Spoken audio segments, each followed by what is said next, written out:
കാപ്പ ചുമത്തി ജയിലിൽ അടയ്ക്കപ്പെട്ട തിരുവനന്തപുരം നഗരസഭയിലെ ബി.ജെ.പി. Councillor R. സുഗതന്റെ സത്യപ്രതിജ്ഞ വിയ്യൂർ സെൻട്രൽ ജയിലിൽ നടന്നു. ഹൈക്കോടതി ഉത്തരവ് പ്രകാരമായിരുന്നു സത്യപ്രതിജ്ഞ ജയിലിൽ നടന്നത്. Thiruvananthapuram mayor V. രാജേഷ് ഉൾപ്പെടെയുള്ളവർ സത്യപ്രതിജ്ഞാ ചടങ്ങിൽ പങ്കെടുത്തു.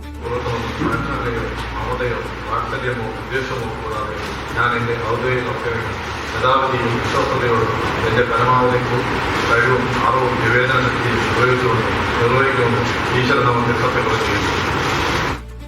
നടരാജ് പരശുറാം വിവരണവുമായി. നടരാജ്, വളരെ ബ്രീഫായിട്ടുള്ളൊരു ചടങ്ങായിരുന്നു. വളരെ ഒരു ചെറിയ ചടങ്ങാണ് നടന്നത്.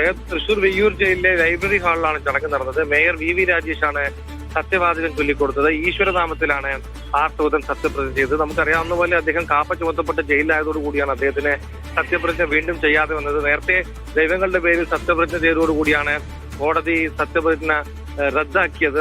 കൂടെ ഇത്തരത്തിൽ സത്യപ്രതിജ്ഞ ചെയ്തതിന് പിന്നെ വീണ്ടും ഇതിന് അവസരം ലഭിച്ചെങ്കിലും ജയിലിലായതോടുകൂടി അവസരം ഇല്ലാതാവുകയായിരുന്നു. ഇന്നലെ ഹൈക്കോടതിയിൽ ജാമ്യത്തിനെ സമീപിച്ചപ്പോഴാണ് ഹൈക്കോടതി ഇത്തരത്തിൽ ജയിലിൽ വെച്ച് സത്യപ്രതിജ്ഞ ചെയ്യാൻ നിർദ്ദേശം നൽകിയത്. എന്തായാലും കേരള രാഷ്ട്രീയ ചരിത്രം തന്നെ അത്യപൂർവമായാണ് ഇത്തരത്തിലൊരു ജനപ്രതിനിധി ജയിലിൽ വെച്ച് സത്യപ്രതിജ്ഞ ചെയ്യുന്നത്.